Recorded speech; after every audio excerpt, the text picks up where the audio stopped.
Let me tell you about a girl who buried 500 sticks in dirt nobody believed in, while 3 grown men leaned on a wire fence and laughed at her for 11 mornings straight. Her name was Della Wexler. She was 13 years old. The place was Pecos County, West Texas, 1988, out past Fort Stockton, where the road bends north and the green of irrigated cotton ends, and the brown of the Chihuahuan Desert begins. The Wexler family had 200 acres on the edge of that brown country, and the 80 acres on the north side of the property had a name. They called it the burn strip. Now, here's what you need to understand about the burn strip. It wasn't always dead. There were brown-edged photographs in a shoebox in the hall closet of Della's grandfather standing in waist-high wheat on that exact field in 1946. By the time Della was old enough to walk it, the wheat was a story. The topsoil had been peeling off, one dust season at a time, for the better part of 30 years, lifting on the hot wind that came tearing down a dry arroyo and settling in the next county. A fistful of the surface didn't crumble. It powdered. It ran through your fingers like cigarette ash and went sideways before it ever hit the ground. Della's father had spent his whole adult life fighting that field. Ben Wexler, a quiet man, sunburned all the way down to his collarbones, with hands like he'd been holding them in dry creek water for 50 years. He'd tried cotton, sorghum, alfalfa, malo, and his own private grief. The burn strip had taken everything he gave it and given almost nothing back. Della had memories of him out there at first light, a small figure against all that open ground, walking rows that never came to anything. He used to crouch and pick up a handful of that gray powder and say to her, very quietly, "Della, this isn't dirt. This is the memory of dirt." She was 7 the first time he said it. Ben Wexler died of a heart attack in February of 1985. He was 46. Della was 10. He fell in the front pasture between the house and the burn strip, and he was gone before her mother could carry the phone out to him. After that, the field sat. Marjorie Wexler, Della's mother, was 51 and tired in a way sleep does not fix. She kept the south fields going because the south fields kept the bank from coming, and the burn strip just sat there at the edge of the property like a grave nobody wanted to tend. But Della didn't look the other way when she drove past it. She couldn't have told you why. Maybe because it was the last piece of ground her father's name was still worked into. Maybe because everyone else had decided it was finished, and there was something in the girl that pushed back against a thing everyone agreed on. When she stood at the north fence, she didn't see a grave. She saw a question nobody had bothered to finish asking. So when the man from the land bank came out that April, he came with a folder and a soft voice and an idea. Howard Klein, Permian Federal Land Bank, Odessa office. Polished black boots that had never once seen a working ranch. He sat at Marjorie's kitchen table and spread his papers like a card player who already knew his hand was better. There was an oil services outfit up in Midland, he said, looking for storage acreage. $22,000 for the 80 acres, cash at closing. Sell the burn strip, he said. You keep the house, you keep the good ground, and you stop bleeding on the part that's never going to pay you back. Marjorie's hand went flat on the table. Della stood in the doorway between the kitchen and the hall. Klein did not look at her. His eyes moved over her the way they'd move over a chair, anything in the room that did not sign papers. That field killed my husband's back for 30 years, Marjorie said finally. Klein closed his folder gently. I'm sorry, ma'am, but dead is dead. Better to let it go than keep paying to grieve it. That word sat in the kitchen like a stone dropped in still water. Grieve, like the land was already a body. And the only question left was the burial. That was when Della spoke from the doorway. It's not dead. Both heads turned. Klein looked at her for the first time, and the look on his face was the look you give a child who's wandered into an adult conversation. It's not dead, Della said again. It's just thirsty. There's a difference. Klein smiled. Then he explained. The way you walk a small child through something. Land costs money to hold, he said. Taxes, interest. Did Della follow that part? Because that was the part that mattered, and it wasn't complicated once a person was old enough to have ever paid a bill. Della followed it fine. What she understood better was the thing underneath it, that Klein had just told her, in the gentlest voice in the world, that a girl her age could not possibly know one true thing worth saying out loud. Klein gathered his papers, told Marjorie to think it over, and let himself out. Through the kitchen window, Della watched him cross the good ground to his sedan, never once setting foot on the burn strip he'd driven all the way from Odessa to bury. That night she could not sleep. She thought about her father's hands, which had been cracked like the field itself. She thought about the word Klein had used, grieve, like the land was already a body in the ground. And she thought, I am not ready to bury it. She did not have a plan yet. She had something smaller and harder than a plan. She had the feeling that everyone who had given up on that field had never once asked the right question. A note for you, listener. In the high plains of West Texas in the 1980s, wind erosion was costing farmers an estimated 2 tons of topsoil per acre every year. Most of it left invisibly, blown grain by grain on the hot summer wind, and most landowners never measured it. They only saw the result 30 years later, when their grandfather's wheat fields would not grow a stand of grass. The dirt didn't die, it simply moved.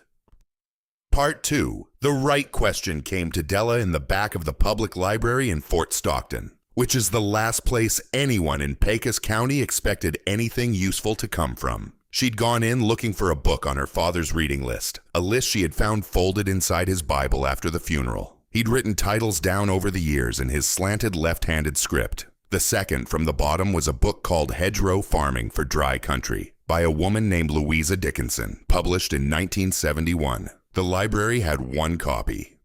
It was dusty. Della read it that night under a yellow lamp on her bedroom floor. And somewhere around page 46, the world quietly rearranged itself. For 30 years, every Wexler who'd touched the burn strip had asked the same question. What can I plant in this dirt that will survive? Crops every time, right up to the fence line, fighting the wind head on. Dickinson's book suggested a different question entirely. Not what do I plant in it, but what do I plant around it? Because the problem with a field like the burn strip was never really the soil. The problem was the wind. 30 years of open wind coming off that arroyo with nothing to break it, lifting the topsoil a little at a time, and carrying it off to somebody else's land. You could pour fertilizer on dirt like that forever, and the wind would just take it. The Wexlers had been trying to fill a bucket with a hole in the bottom. Trees would plug the hole. A windbreak, a living wall along the windward edge. Plant it right, Dickinson wrote, and the wind that had been carrying off the topsoil for 30 years would climb the trees instead and lose its teeth. And then Della found something else. Tucked inside the back cover, a folded square of yellow legal paper. The handwriting was slanted and left-handed, and at the top of the page in her father's hand were 3 words. Maybe 80 acres. That was all. Her father had read this book. He had held this idea in his hands. He had set it down. She would never know why. Money, time, the 1,000 reasons a tired man finds to not start something that takes years to finish. But Ben Wexler had seen it, and his heart had given out in the front pasture before he ever turned a shovel. Della decided she was going to pick it back up. She needed help, and there was exactly one person in the county who might give it. The county extension agent, Carla Mendez, 42 years old, an agronomy degree from Texas A&M. Carla had been quietly trying to talk the local cotton men into windbreaks for 5 years and had never once gotten one of them to listen. Della called her on a Monday morning from the kitchen phone. There was a pause on the line. Then Carla said she could be there in an hour. She was there in 45 minutes. Carla walked the bare north fence line with her hands in her back pockets, the way a person walks a place she has been waiting years to be invited. She crouched and ran the pale gray soil through her fingers, and the wind off the arroyo scattered it sideways before it ever hit the ground. "You see that?" she said. "That's not dirt blowing away. That's money. That's 30 years of your father's money walking off into Crockett County." "Can it come back?" Della asked. "Not on its own." Carla stood. "Every farmer around here plants right up to the wire. Crops to the edge. You want to do the opposite. You plant the edge first. Trees before crops. Then you wait. 2 years before you see anything. 3 or 4 before it pays. Most grown men won't wait that long. That's why nobody's ever taken me up on it." "I've got nothing but years," Della said. Carla studied her a long moment. Then she nodded. "All right. Then let's do it right." Doing it right meant honey mesquite and desert willow on the windward edge, tough natives that thrive on next to no water. Behind them, Retama and Texas mountain laurel, the nitrogen fixers. "These pull their own fertilizer right out of the air," Carla said. "Plant them and they feed your soil for free every year they're alive. 500 bare root seedlings, pencil thick, from a conservation district nursery in San Angelo. The total came to $580. Della had 320, every cent she'd saved from 2 summers of cleaning stalls. She'd been saving for a white palomino her father had promised her. The horse already had a name, Penny. Then she looked at her wrist, where her grandmother's silver bracelet sat, hand-stamped Mexican silver, the only thing of real value she owned outright. She walked it down to the antique dealer on Main Street that Saturday. He gave her $260. She didn't tell her mother until it was done. When she did, Marjorie sat very still at the kitchen table. That field took your father. Now it's coming for what little you've got. I'm not giving it, Della said. I'm betting it. There's a difference. The seedlings arrived in the back of Carla's truck on the second Tuesday in April. Della started planting that same afternoon. By the 4th day, her hands were blistered and the blisters had torn, and the dirt got into the raw skin and burned with every hole. And every morning the men came to the fence. Earl Tatum farmed onions on the place to the north. 58 years old, white mustache, opinions on everything. The loudest of them that spring was the girl across the wire putting sticks in the ground. He'd lean on the fence with his coffee, and 2 of his hired men would drift over, and they'd watch Della work and talk just loud enough to carry. You're doing it backwards, sweetheart, Earl called on the 3rd morning, grinning. Dirt like that, you don't plant it, you feed it. You fight bad ground with chemistry, not with a row of twigs. Your daddy knew that much. The men behind him laughed. Della straightened up, dirt to her elbows. My daddy fed this ground for 30 years, she said. It's still dead. Then she turned back to the next hole, and she did not look at the fence again. 11 days, 500 trees. On the 11th evening, in the last gray light, she pressed the last seedling into the soil with both thumbs and stood at the end of the row and looked at what she had made. From the county road, the trees looked like nothing at all. She couldn't have told you then why she wasn't afraid anymore, but she wasn't. A note for you, listener. Agroforestry, the practice of integrating trees and crops on the same land, is one of the oldest farming techniques on Earth. In the American Great Plains, it was nearly forgotten between the introduction of the moldboard plow and the Dust Bowl. The Shelter Belt program of the 1930s planted over 200 million trees, and most of them are gone now. By the 1980s, fewer than 5% of High Plains farms still maintained a working windbreak.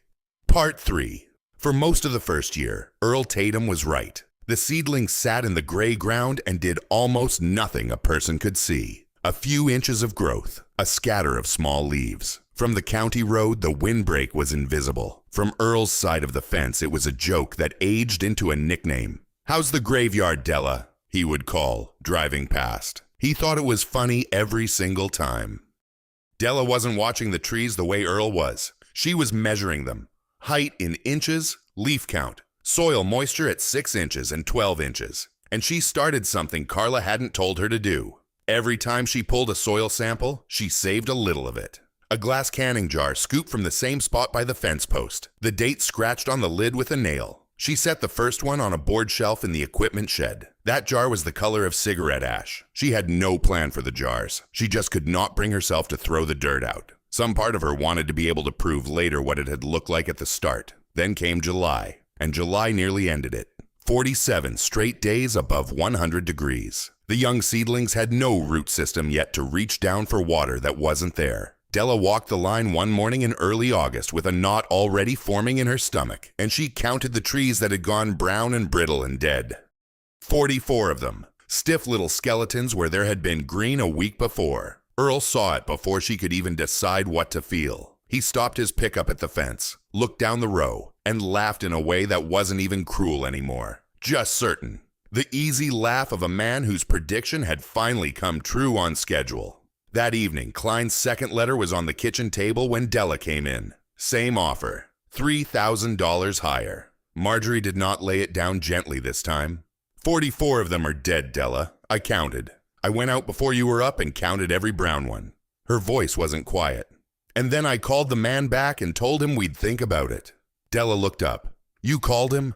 I'm 51 years old. I'm not going to spend what I've got left watching you pour your father's mistake back into the same dirt that took him. Marjorie was standing now, both hands flat on the table. He tried. Ben tried for 30 years, and it broke him. And you are not going to do it all over again just because you're too stubborn to... She stopped herself. but the end of the sentence was already in the room. Too stubborn. Like him. 456 are alive, Della said finally. It came out smaller than she wanted it to.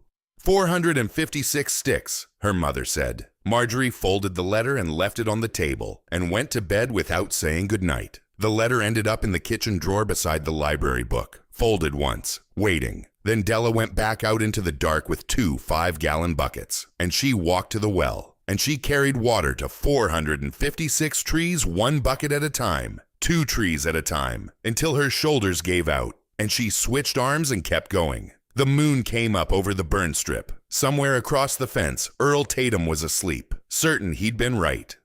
And a girl he'd written off was out in the dark on her hands and knees, pouring water into the ground, 1 careful cup at a time, until the sun came up gray over the trees that were still alive. She lost 3 more that week. She saved the rest. By the end of that first year, the surviving seedlings stood about 2.5 feet tall, still a graveyard to anyone who only drove past. But in numbers nobody else had bothered to take. The soil at the fence line had stopped blowing away. It was the smallest possible victory. It was enough. The second year almost did not get there. A late freeze came through in February of 1989, the kind of cold snap West Texas gets once a decade, and it killed the new growth along a whole stretch of the windward row. 23 more seedlings. Della had carried them through a drought, and one cold night took them anyway. She ran her spring soil samples in March.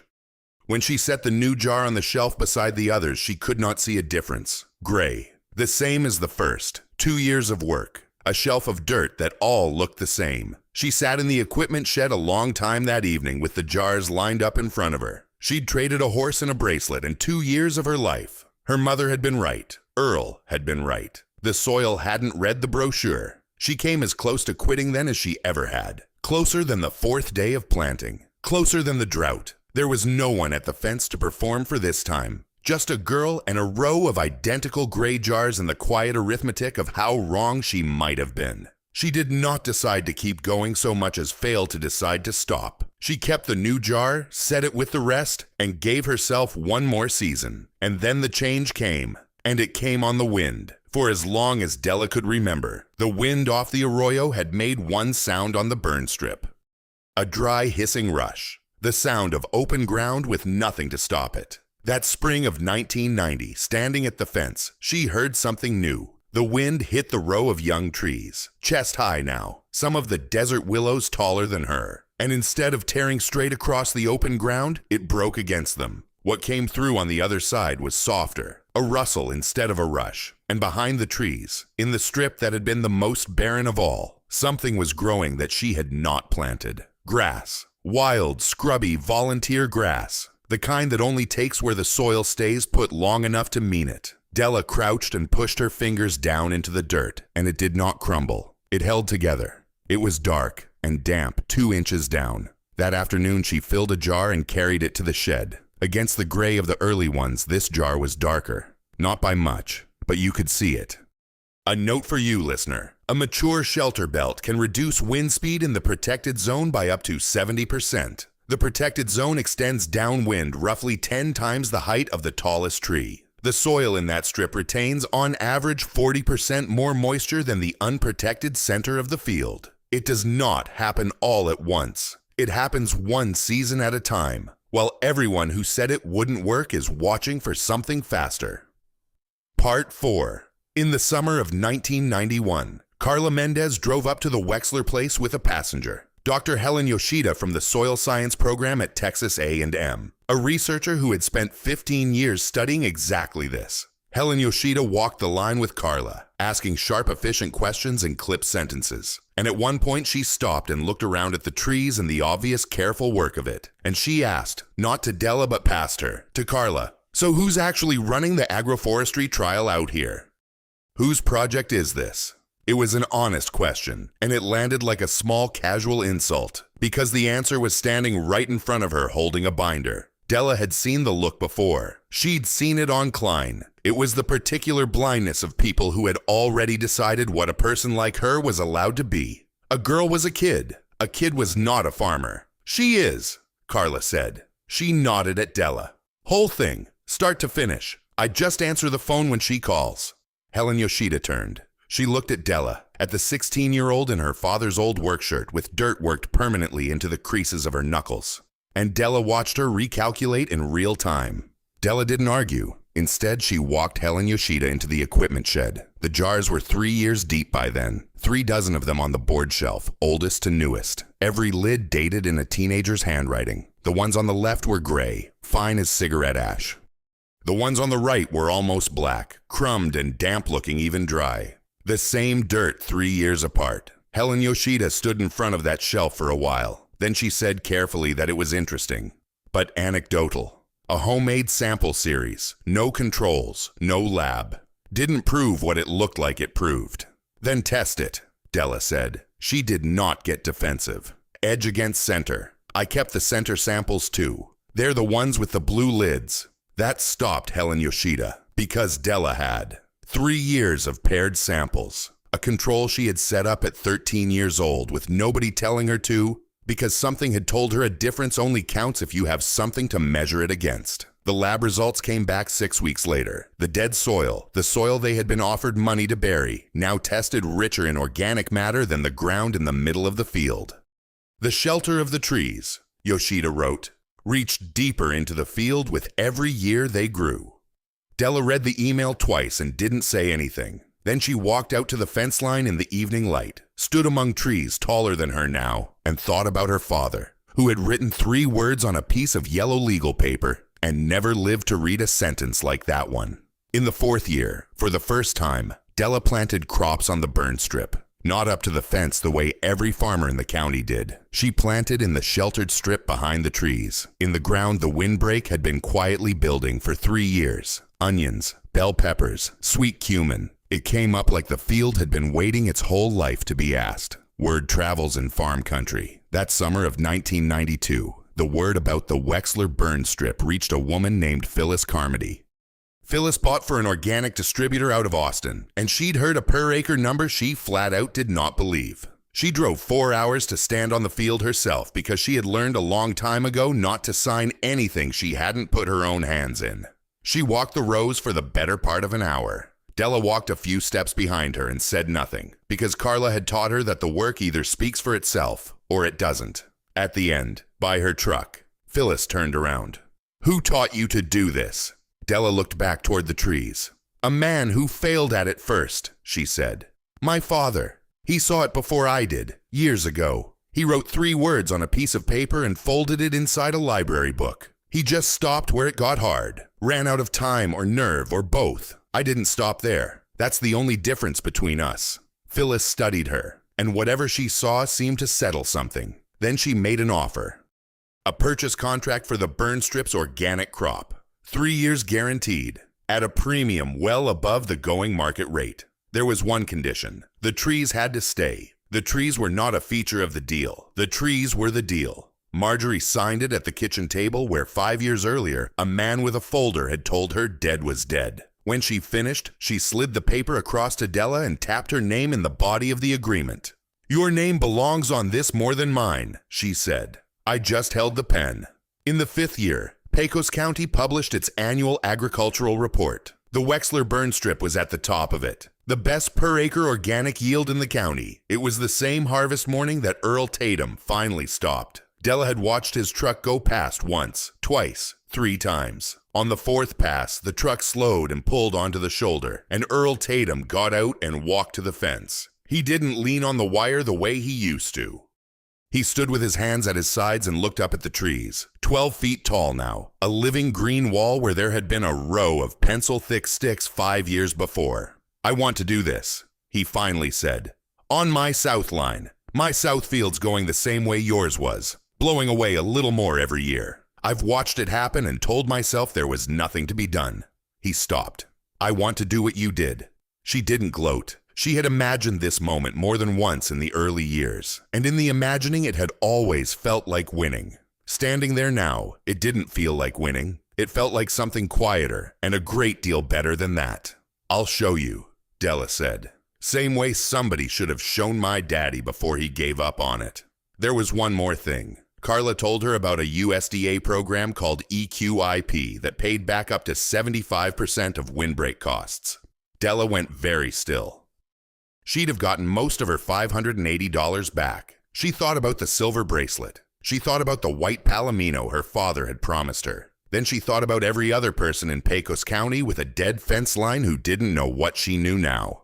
Then tell the next one, Della said. Tell them before they plant, not after. Marjorie Wexler walks the tree line most mornings now. Slow, one hand trailing along the bark of trees her daughter planted while three men leaned on a fence and laughed. She stopped beside Della out there one morning in November. Your father would have called you a fool for this, she said, spending your horse money and your grandmother's bracelet on a row of sticks, betting on the field that beat him.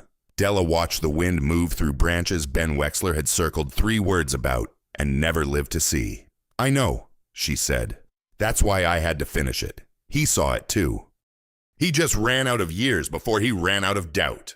Marjorie did not answer. She put her hand flat against the bark of the nearest mesquite, the way you'd put a hand on a shoulder, and she left it there a while. Legacy isn't inherited, it's planted. A note for you, listener. The USDA Environmental Quality Incentives Program, established in 1996, still pays American farmers a cost share for windbreak installation, restored grasslands, cover cropping, and other conservation practices. In its first 3 decades, it funded more than 500,000 conservation projects nationwide. The single greatest barrier to enrollment has not been money. It has been awareness. Most landowners who would qualify do not know the program exists until somebody who already did the work tells them.